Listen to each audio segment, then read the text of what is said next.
Obrigado, irmã Rosângela. Deus seja louvado.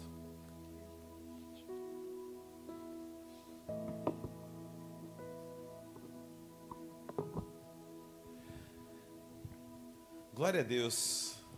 Você foi instruído e edificado nessa manhã em nome de Jesus, amém? Amém. Que coisa boa, gente. Que coisa boa. Eu confesso aos irmãos que me traz tremenda satisfação. É muito maior do que um presente que os irmãos possam dar no dia do pastor ou num aniversário. O que realmente me traz grande satisfação de coração, é ver a Igreja do Senhor, ver os irmãos desenvolver as suas potencialidades e colocá-las à disposição do Senhor. Irmãos, tenho plena convicção que essa é a maior alegria, porque eu vejo que esse é o cerne de um ministério pastoral.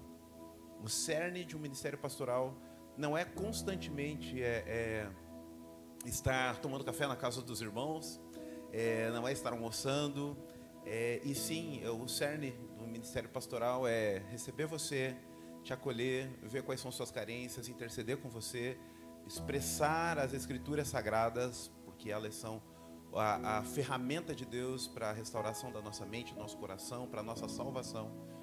E aí sim, baseado nesses elementos, procurar em Deus quais são as vossas potencialidades, qual é o teu serviço, qual é a tua área de chamado, e te ajudar a avançar nessa área. Essa é a maior função. Então, ou seja, cuidar, mostrar os pastos, procurar se alimentar para que os pastos sejam verdinhos e suculentos e nutritivos, e aí para que depois você saia e ofereça as suas lãs para o Senhor, que você ofereça para o Senhor a possibilidade de se procriar, e que em última instância as suas carnes alimentem outras pessoas, no sentido figurado, obviamente, né? Mas que a sua vida seja queimada para a glória de Deus e para que pessoas sejam edificadas, como fomos agora, através dessa sintética palavra da Rô, que na realidade é tão intensa. Se desse, tem muita coisa para se dizer a respeito, tanto fazendo conexões com o texto sagrado, quanto fazendo conexões de saúde, que é o nosso objetivo aqui. Então Deus seja louvado em nome de Jesus, amém? Que bom, né? Ouviu o irmão Wellington, ouvi, né, o Jeff, ouvi o Valdo, que vai falar novamente à noite, que na próxima semana ouvir a Lili, que é técnica em enfermagem, que também está lá em contato com essas coisas, vê absurdos, se cuidassem disso não acontecia aquilo. Volte menos nos corredores, a gente conversa. Agora ela vai ter oportunidade de falar com a igreja também. Olha, se você cuidar disso, provavelmente você não vai encarar aquilo que eu tenho visto hoje lá nos hospitais, lotando os hospitais. Então vai trazer um alerta para nós, desenvolvendo a sua potencialidade como alguém que está na área da saúde. Aleluia, né? Glória a Deus. Irmãos, eu estava orando ao Senhor por este tema de hoje, né, que fala sobre a saúde mental também. Somos casa, né? E que também devemos cuidar da nossa mente. Algumas vezes essa mente é confundida com o coração, às vezes não, às vezes ela é uma coisa e o coração é outra, mas estamos falando aqui dessa mente física, mas que também, de certa forma, trata elementos das nossas emoções. E eu creio que tem muitos personagens bíblicos dos quais nós podemos trabalhar, e já quero preparar você então, de antemão, você que está aqui de manhã, além da liderança, né, que já olhou nas ordens das mensagens do ano, que já estão prontas, nós vamos trabalhar no próximo mês sobre este tema, sobre a questão da depressão.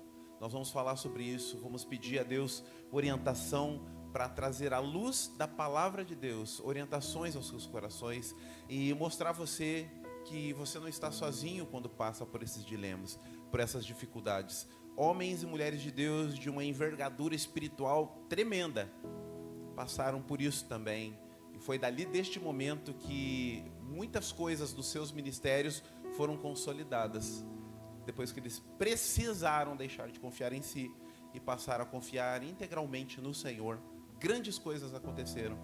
Eu não tenho dúvida que o consolo do próprio coração deles e também a obra que Deus desejava fazer através da vida deles. Então, no próximo mês, eu entendo que é o mal do século que estamos vivendo é esse: síndrome do pânico, depressão, angústia.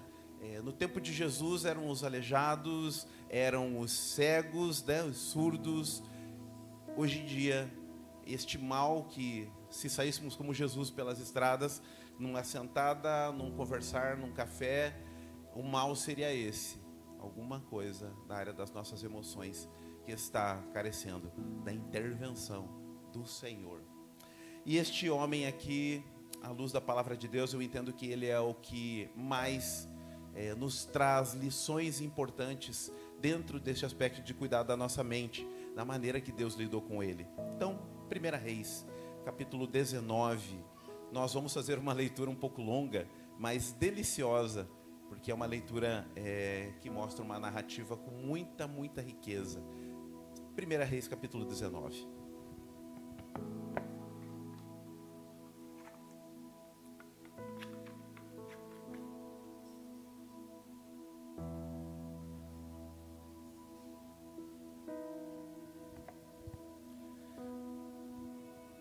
Amém.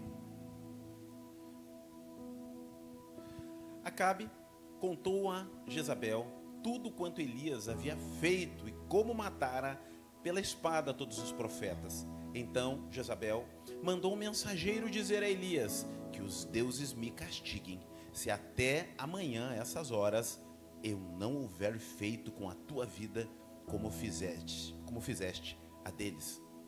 Quando ele ouviu isso, fugiu para salvar a própria vida. Chegando a Berseba, que pertence a Judá, deixou ali seu servo, mas ele entrou pelo deserto, o caminho de um dia, e sentou-se debaixo de um arbusto e pediu para si a morte, dizendo: já basta, ó Senhor, agora toma a minha vida, pois não sou melhor que os meus pais. E deitando debaixo do arbusto, adormeceu. Então o anjo lhe tocou e lhe disse: levanta-te e come. Ele olhou, à sua cabeceira havia um pão assado nas brasas e uma vasilha de água. Tendo comido e bebido, voltou a se deitar. O anjo do Senhor veio pela segunda vez, tocou-lhe e disse: levanta-te e come, porque a viagem será muito longa. Ele se levantou, comeu e bebeu, e com a força deste alimento caminhou 40 dias e 40 noites até Horebe, monte de Deus. Ali entrou numa caverna onde passou a noite. Então veio a palavra do Senhor dizendo: Elias, que fazes aqui? E ele disse: eu tenho sido zeloso pelo Senhor, Deus dos exércitos, porque os israelitas abandonaram tua aliança, derrubaram os teus altares e mataram os teus profetas pela espada. Eu fiquei, somente eu, e procuram tirar-me a vida. E Deus lhe disse: vem para fora e sobe o monte diante do Senhor. Então o Senhor passou, e um grande vento forte separava os montes e despedaçava os penhascos diante do Senhor, mas o Senhor não estava no vento.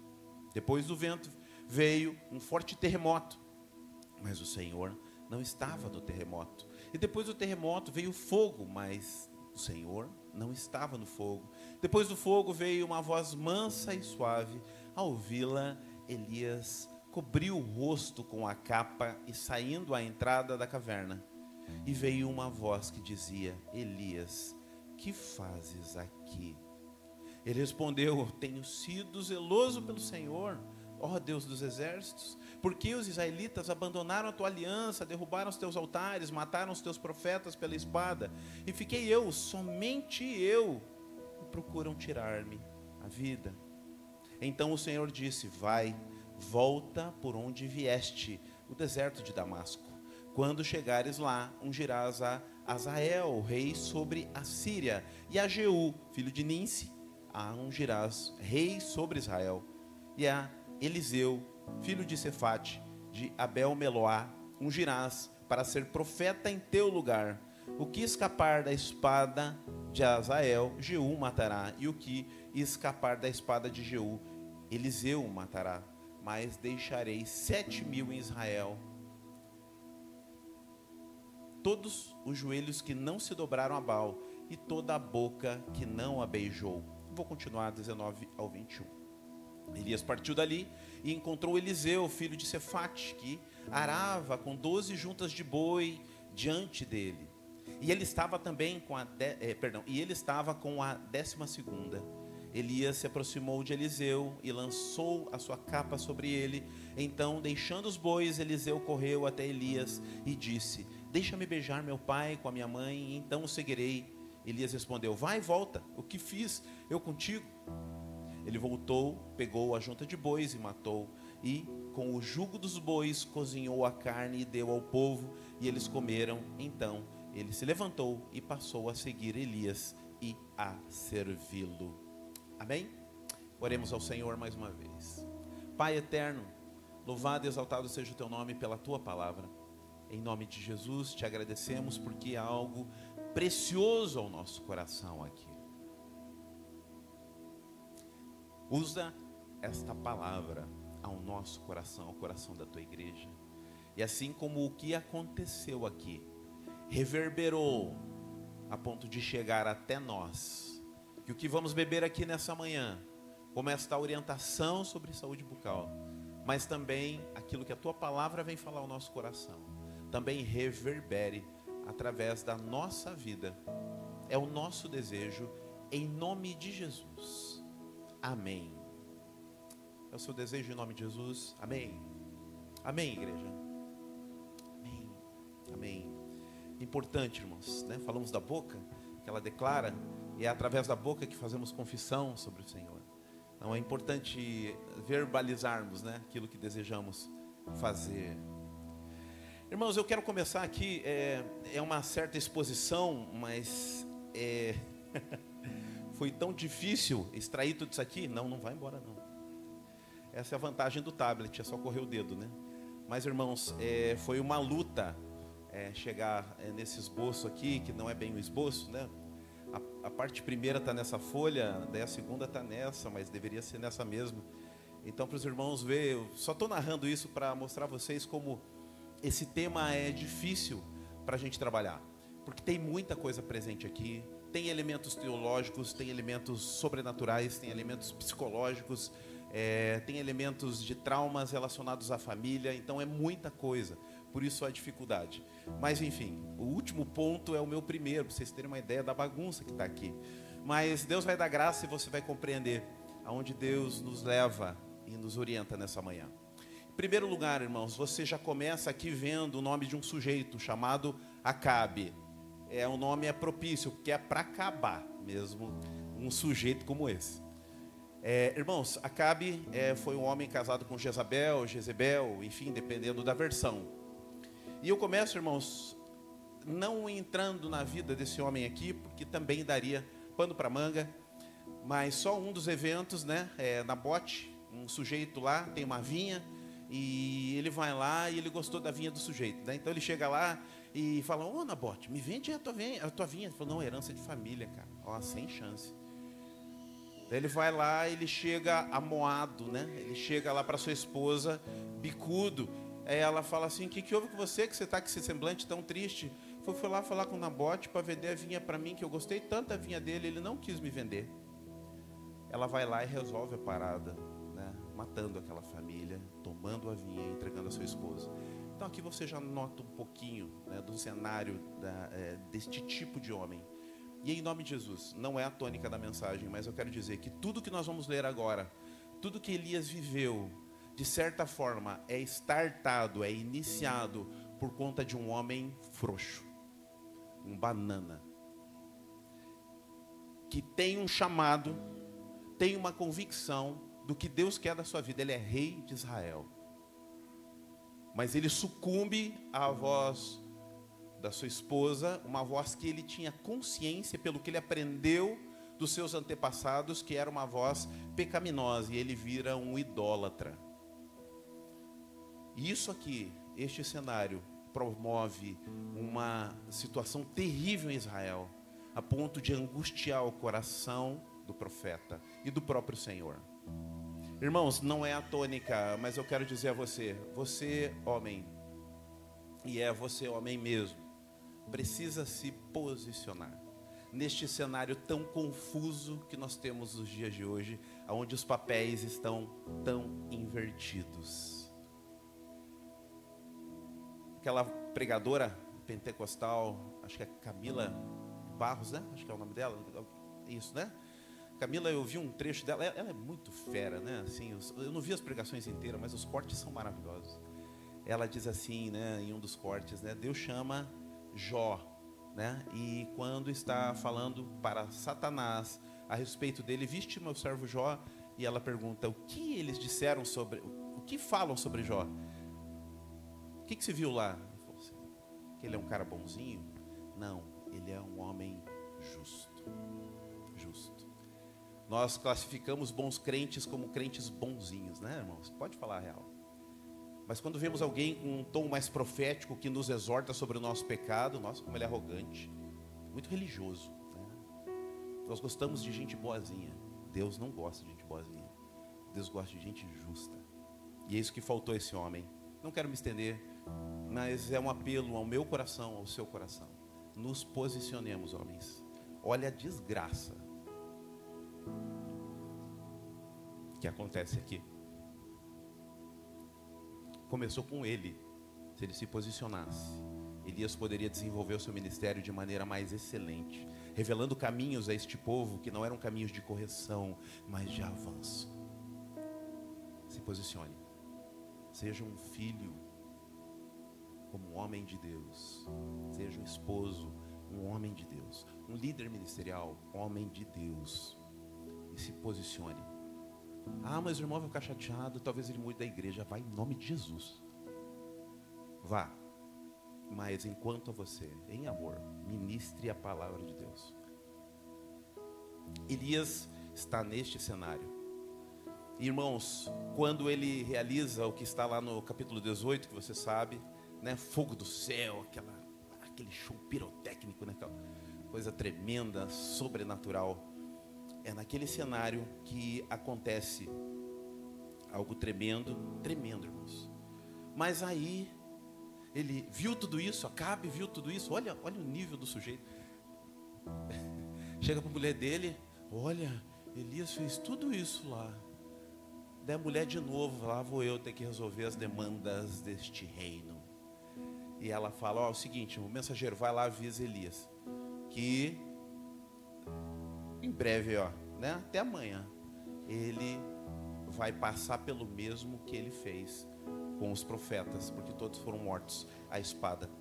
Então, irmãos, em primeiro lugar aqui, o que nós vemos, em segundo, aliás, considerando Acabe, é que, irmãos, ele recebe essa palavra, mas ele estava lá com o rei Acabe. Ele viu o que Deus fez com os profetas, ele viu o fogo descer do céu. Então, irmãos, o que acontece? Que a palavra de Jezabel pega ele de um jeito que o deprime, o leva à exaustão e o leva a fugir. Algumas coisas que aconteceram aqui, além de todo o peso daquilo que ele estava vendo em relação a Israel, do pecado de Israel, dos desvios dos altares, tudo aquilo estava gerando nele o quê? Sobrecarga, irmãos.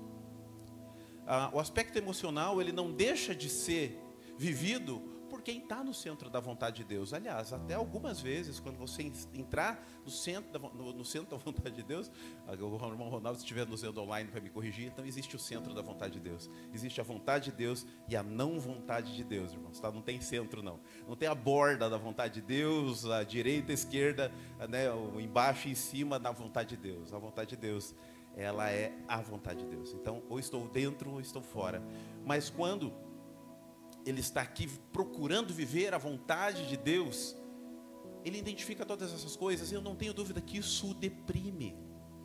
Ele já carregava, de certa forma, um pouco disso. Mas quando os eventos ocorrem, e ele vê a manifestação da glória de Deus, um primeiro sentimento que existe é chamado de desânimo pós-evento.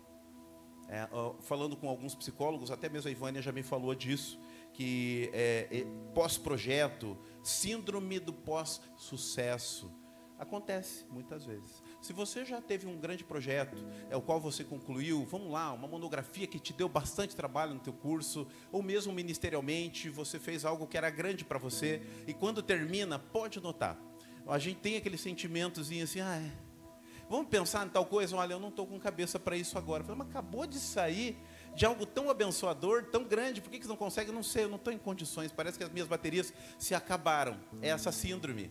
E a gente já viu acontecer algumas vezes aqui na nossa igreja, depois de grandes campanhas intercessórias ou de construção, onde depois daquele tempo parece que a gente ficou meio deprimido, meio triste. Isso é normal, tá? É normal, acontece, é uma síndrome que a gente precisa estar atento. Só precisamos continuar buscando ao Senhor, orando ao Senhor e buscando a Ele fortalecimento. Então, é uma das coisas que provavelmente aconteceu com Elias, é essa síndrome pós-projeto, uma espécie de uma depressão pós um grande projeto, uma grande ação, uma grande conquista. Mas não só isso. Há um outro traço. Por que Acabe não provoca angústia no coração de Elias, como Jezebel provoca? Irmãos, um pastor que esteve ministrando aqui, psicólogo, ele me disse o seguinte: a psicologia, quando lê a história bíblica aqui, ela tem uma interpretação. Muitos psicólogos, e ele escreveu sobre isso, ele diz que tem algumas séries de mensagens sobre isso, tratando a depressão, olhando para a vida de Elias. E uma das interpretações é que Elias provavelmente tivesse uma dificuldade com a figura feminina. Uma mãe, quem sabe, superprotetora ou opressora, ou como dizem nos dias de hoje também, né? Uma mãe narcisista. Então ele tinha uma fragilidade em relação à mulher, à figura da mulher. E por isso, quando ela diz, vai tomar uma atitude em relação a ele, aquilo bateu no coração dele e levou ele em encontro com as suas ansiedades, com as suas limitações, com as suas fraquezas. E ele age dessa maneira. Eu não aguento mais. Foi o gatilho para que ele pudesse fugir e se isolar. Irmãos, como isso é real. Já tivemos líderes da nossa igreja que era assim, eu falava com a Ivânia, ela falou assim, você conversa lá? Então, eu falei, eu vou pedir a você que você converse. Como é uma linha mais exortativa, eu prefiro que você converse. Porque a pessoa com homens tinha dificuldade de ouvir e assimilar. Mas com as mulheres tinha facilidade em ouvir e acatar. E aí funcionava. Se é bom ou ruim, irmãos, não sei exatamente. Mas dava para identificar que era um trauma que ele havia tido, provavelmente com mãe, que se replicou na vida conjugal. E que aqui, ministerial, eu que não sou bobo, vi que funcionava. Usei para a glória de Deus. Mas a síndrome de Elias não é diferente.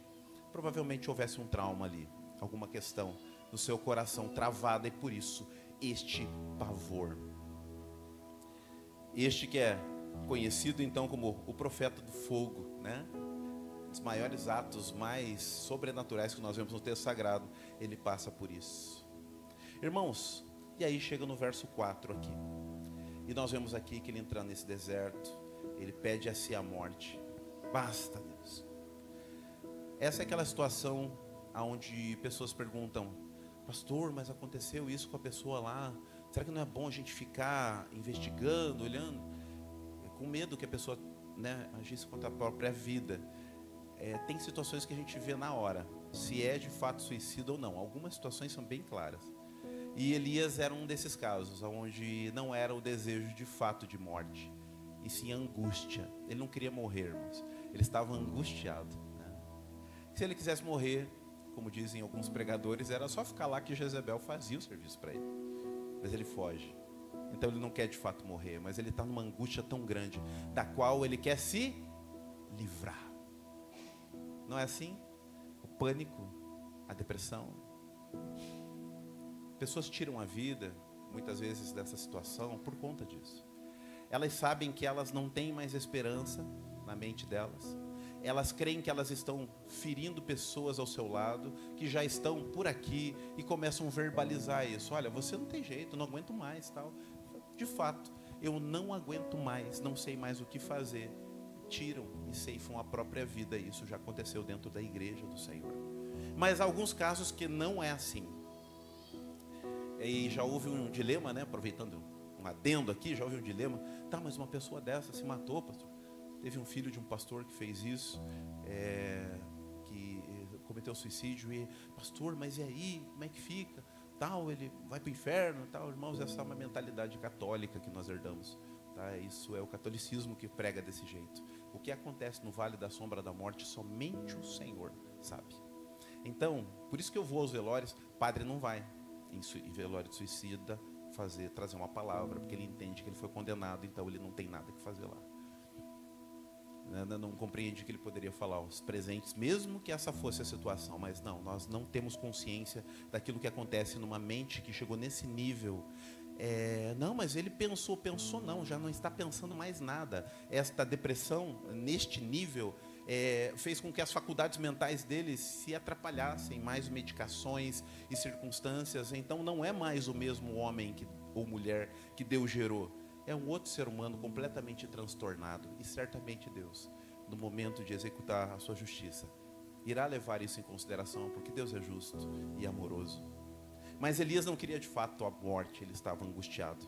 E aí, irmãos, aqui começam algumas coisas importantes para a gente aprender aqui, do verso 5 em diante. Então ele vai, e ele também se angustia, falando da sua condição pecaminosa. Não sou melhor que os meus pais, fiz tudo o que fiz, estou passando por essa situação, então eu realmente sou falho, também pecador, e não tem mais esperança para mim. E algumas coisas acontecem aqui em direção à sua restauração. Ele deita debaixo de um arbusto e dorme. E depois desse sono, o anjo vem e o toca.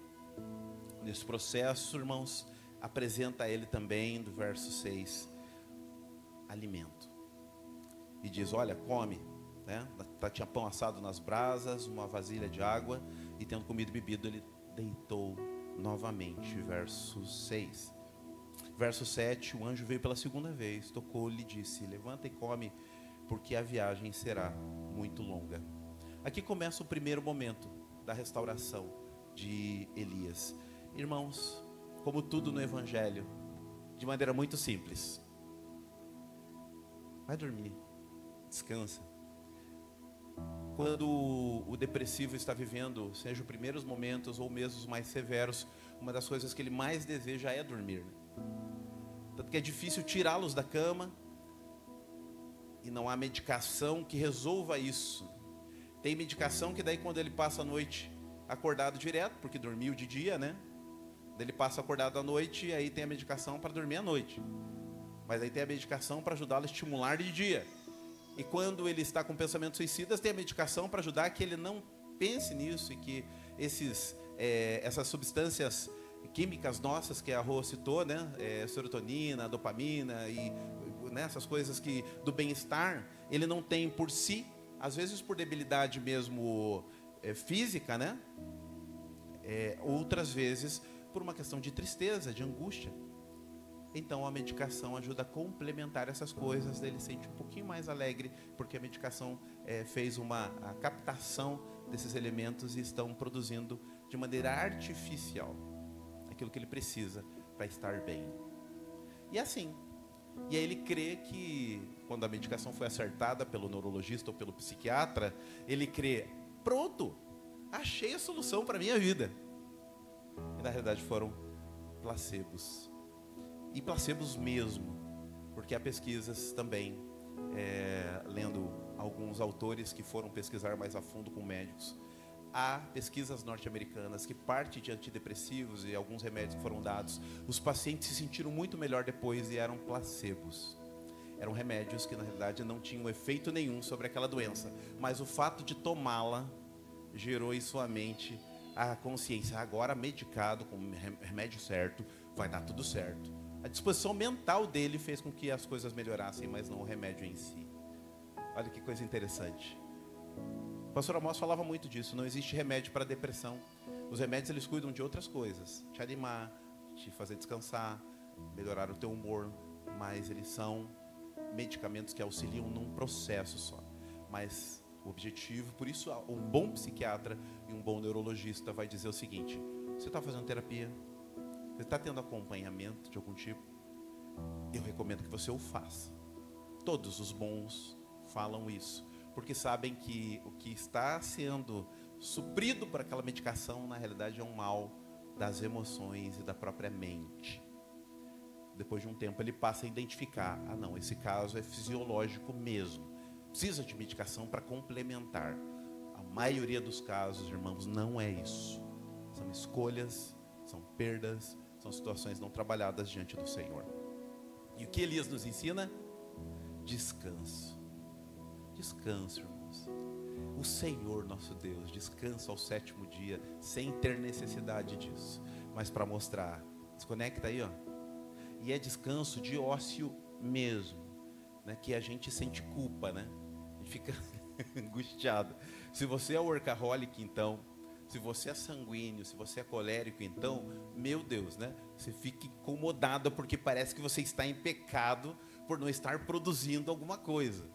Mas é importante você ter esse tempo de ócio. Os filósofos do passado, eles se isolavam, né? Inclusive das mulheres, né? Porque segundo eles, as mulheres atrapalhavam, né, para alcançar, né, esse nível mais elevado, né, do aspecto da filosofia, né? Era um elemento de distração, né? Para eles se isolavam e meditavam naquilo que eles queriam encontrar, que era a verdade. A filosofia, a busca da sabedoria como resposta para tudo que nós temos necessidade. Mas o ócio era algo muito importante para eles, para alcançar isso. Então você também precisa descansar, fazer algo que renove as suas energias, que descanse a sua mente, seja o que for. Ouvir música, seja pegar uma tela, seja passear num parque, combinar como casal. Hoje você fica, eu quero ter o meu tempo de ócio diante do Senhor. E Elias descansa, tem esse tempo de isolamento, irmãos. Só ele ali, ainda sem mesmo ouvir a voz de Deus. Mas aqui começa o processo. Então descanso é vital. Você precisa deste tempo, eu preciso deste tempo. Mas o anjo toca e gera provisão. Descansar e se alimentar. Se alimentar bem. Olha a sabedoria do texto sagrado. Ele vai caminhar bastante. Ele precisa estar hidratado, né? Ele vai caminhar bastante, irmãos. Quando você vai fazer uma carga de exercício, que é como se eu entendesse muito, mas vamos lá. Faz parte da mensagem. Quando você vai fazer uma carga maior de exercícios, por isso que eu chamei os irmãos que são da área aqui, né, irmãos, para nos abençoar. Mas é sabido que atletas, de fato, quando vão competir, eles precisam de uma carga de carboidrato, né, para que eles queimem essa energia nas atividades que eles vão desenvolver. Elias ia entrar num processo de caminhada longa aqui, mais ou menos 8 a 10 quilômetros por dia, rodando, irmãos, de 320 a 400 quilômetros aproximadamente, para chegar aonde o Senhor iria lhe mandar. Então era uma longa, irmãos, uma longa caminhada, como daqui e muitas cidades do interior do estado do Paraná. Ele estava indo para lá, a pé, irmãos. E aí o Senhor começa a prepará-lo, o hidratando e tratando também da sua carência de carboidratos ali, através do pão. E não é o carboidrato dos nossos dias, irmãos, tudo cheio de mistureba. Aqui o trem era puro mesmo, né? Isso era integral verdadeiramente, coisa boa mesmo. Irmão, se a gente já gosta dos pãezinhos que vem aqui das irmãs, né? Não vou citar o nome de nenhuma, né? Para não que depois eu descobri que tem mais irmãs talentosas dos pães aqui, que eu comi esse é da Gi, não, esse é da outra irmã. Falei, meu Deus do céu, é todo mundo que manja aqui fazer um pão gostoso? Até hoje a gente não esperava. Irmãos, se as irmãs fazem pães assim, carcule um pão, irmãos, que o próprio Senhor colocou à disposição de Elias ali, que delícia que devia estar estranho. Tanto que ele dá uma cochilada e come de novo, né, irmãos, depois ali. O pastor Israel Subirá fala sobre isso, que ele estava comendo com uma família. Daí ele falou, eu vou repetir, irmãos, porque a palavra de Deus diz que Elias repetiu. Daí diz que o anfitrião dele falou assim, mas caminhou 40 dias. Você vai também rodar 400 km aí? Não. Ô, irmão, é duro ter irmão que conheça o texto sagrado. Aí eles colocam a gente nessas enrascadas. Irmãos, ele descansa, ele se alimenta com aquilo que o Senhor proveu, daquilo que vem da mão do Senhor para suprir a sua carência. Está aqui. Então ele é alimentado, ele está descansado e ele ouve a voz de Deus. Olha que coisa linda. Ouve o anjo, primeiro descansa, depois ouve o anjo, depois se alimenta. E olha o que acontece no verso 7. O anjo do Senhor veio pela segunda vez, tocou e disse: levanta-te, come, porque a viagem será muito longa. O Senhor já começa a dar sentido novamente à vida dele, mas ainda não foi aqui. Mas já dá uma dica, né? A viagem vai ser longa. Que viagem? Calma, Elias, calma. Irmãos, depois dessa situação do anjo, nós vemos aqui a continuidade, que ele comeu, se levanta e caminhou 40 dias e 40 noites até Horebe, o monte de Deus. Ali, entrou numa caverna, passou a noite e veio, descansou mais uma vez, né? Depois dessa caminhada. Então, lhe veio a palavra do Senhor dizendo: Elias, o que fazes aqui? Eu preciso acelerar, que o nosso tempo já está avançado. Mas, irmãos, aqui entra um processo importante. Ele está alimentado, ele está descansado e ele começa a ouvir a voz de Deus. Aqui começa um cenário confortável para receber ministração. E Deus chega a ele e diz: Elias, o que você está fazendo aqui? O que fazes aqui? Essa pergunta, ela é perfeita. Ela é perfeita. Ela não vem com: por que você está aqui? Ela não é acusativa. Ela é uma pergunta que gera reflexão. Sabe o que está acontecendo aqui, irmãos? No divã com Deus. Terapia com o próprio Senhor. O Senhor faz uma pergunta de psicólogo para ele. O que está acontecendo com você? O que você está fazendo aqui? O que te trouxe até aqui? Irmãos, isso abriu uma brecha enorme. E ele, como um bom paciente, começa a dizer: olha, Deus, tenho sido zeloso, porque Israel abandonou a aliança. Derrubaram os teus altares, mataram os teus profetas à espada. Fiquei eu, somente eu, e procuram tirar minha vida. Outra coisa forte aqui para você entender. Um dos maiores problemas que nós enfrentamos e um dos maiores centros da depressão, ela está vinculada com a preocupação com o nosso próprio ego e com as nossas próprias vontades e com as nossas próprias dores, maior do que a glória de Deus. Fiquei eu, somente eu. Irmãos, e Eliseu, que ele acabou de deixar antes da viagem lá, que também era fiel ao Senhor, a dor profunda, mental e das nossas emoções, nos faz esquecer muitas coisas boas que Deus coloca ao nosso lado. Mas nós precisamos ter essa consciência. Lembram a semana passada que vimos aqui da acumuladora, a Terry, aquela americana do Havaí? Me chamou muita atenção, eu acho que eu falei só de manhã. Me chamou muita atenção quando a casa está limpa, o trânsito, né, e tudo mais. Mas uma coisa me chamou a atenção foi aqueles troféus em cima da estante, demonstrando o quê? Vitórias do passado que foram escondidas por conta da sua doença mental e as suas práticas. A gente esquece o que Deus já está fazendo. Elias esqueceu o que Deus acabara de fazer por conta da sua dor, por olhar para o seu próprio umbigo. E o Senhor fala com ele novamente. E Deus disse: vem para fora, sobre o monte, diante do Senhor. Então o Senhor passou, e aí os fenômenos da natureza que nós vimos ali, queridos, né? Falando a respeito da presença de Deus na brisa mansa e suave. Que é assim que Deus se apresenta. Mas primeiro Deus quis ouvir o que Ele tinha para falar. Qual era? O que você está fazendo? O que você veio fazer aqui? O que você está fazendo aqui? O que está no teu coração? Quais são as suas frustrações? Deus permite que Ele expresse isso, para depois começar a tratá-lo. Só que para ouvir a voz de Deus, não adianta ficar pensando só nos eventos sobrenaturais, né, como foi o caso do forte vento, dos terremotos, do fogo.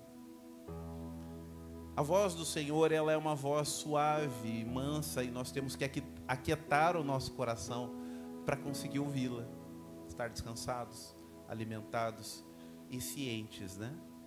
Que mesmo diante da dor, o Senhor está ali. Desde o primeiro momento de isolamento dele, do seu sono, Deus estava lá. Deus está com você.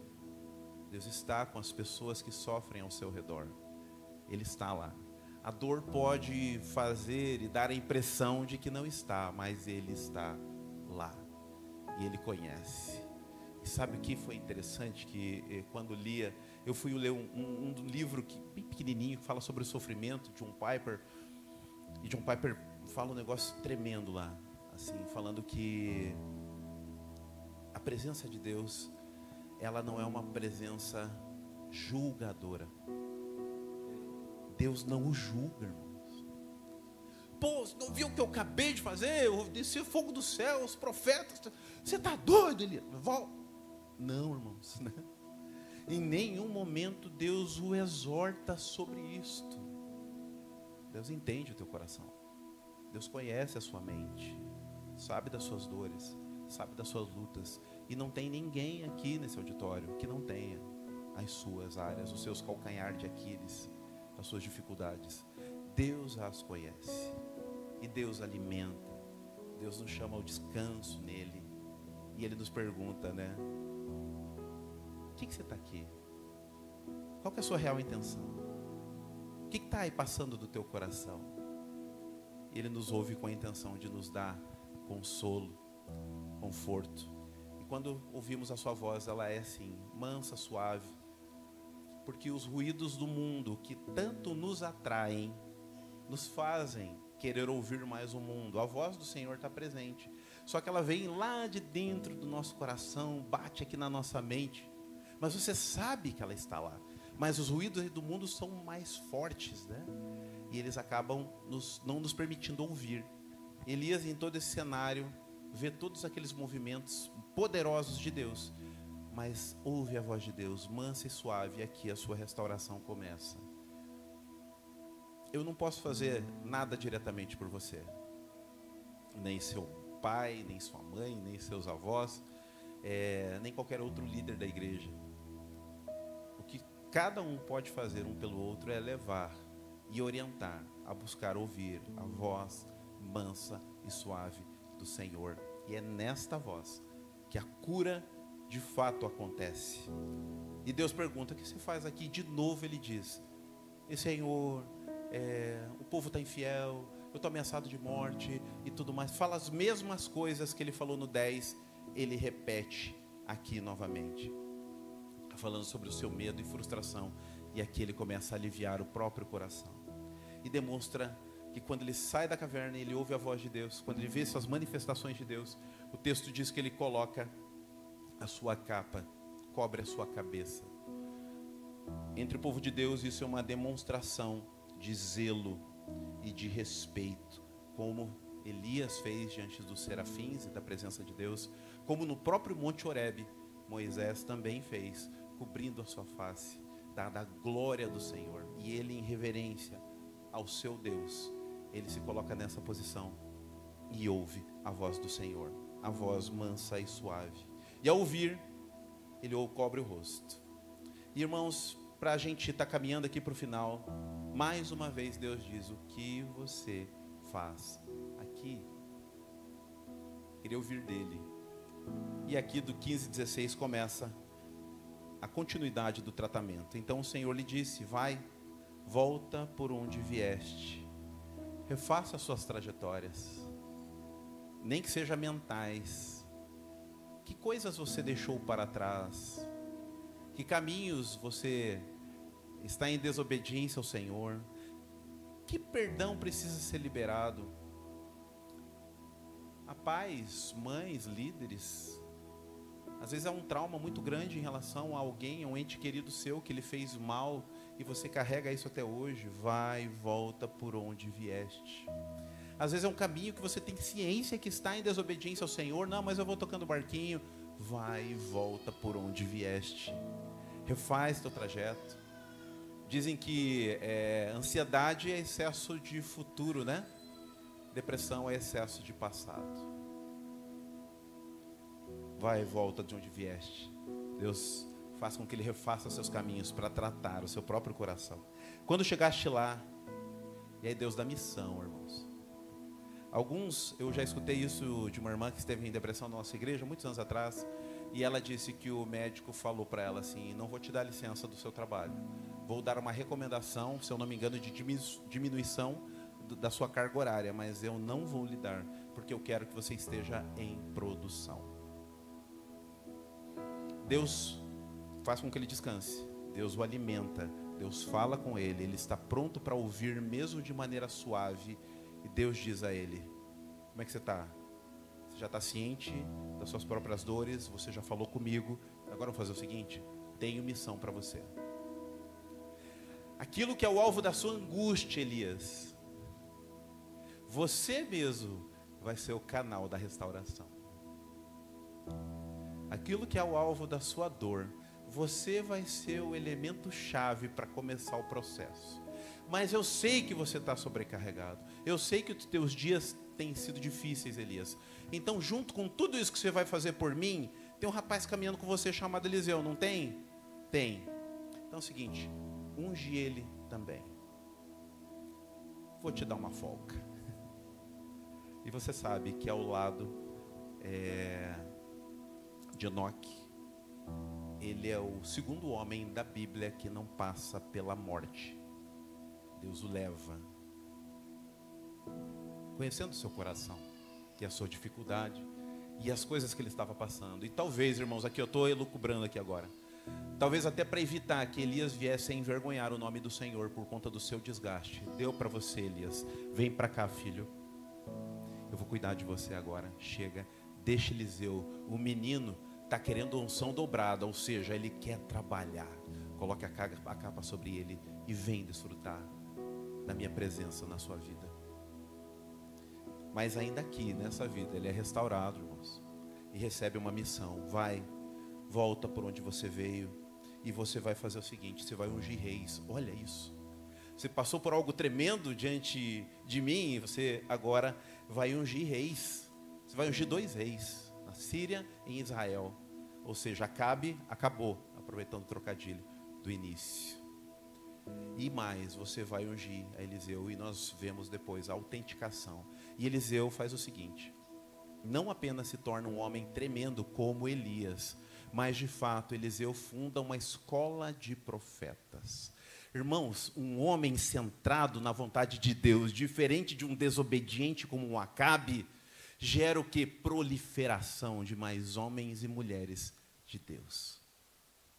Irmãos, nessa escola de profetas, provavelmente observando a sobrecarga de Elias, Eliseu olha e fala: olha, sozinho a gente não dá conta, mas trazendo os outros moleques aqui, e a gente mostrando para ele elementos da palavra de Deus, esse negócio vai ser bênção. Quem sabe até mesmo relembrando Moisés sobre o conselho do seu sogro em dividir o trabalho. Ele divide o trabalho entre outros e se torna um dos profetas mais cheios, né, de sinais e maravilhas do texto sagrado.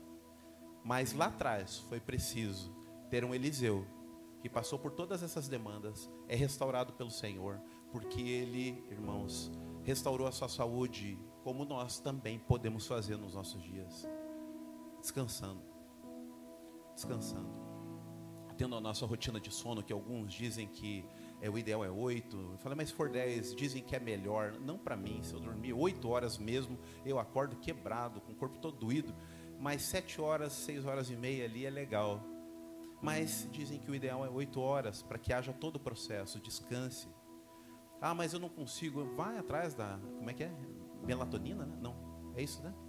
Que é aquela melatonina, vai, coloca um comprimidinho lá debaixo da língua, tem para vender, tem umas promoções, sei lá, vai buscar auxílio. Tem pessoas que vão fazer uma academia, toma um banho, eu fico quebrado, daí vai dormir, mas descanse em nome de Jesus. Mas a minha rotina está muito pesada, mas em quanto tempo ela vai ficar assim?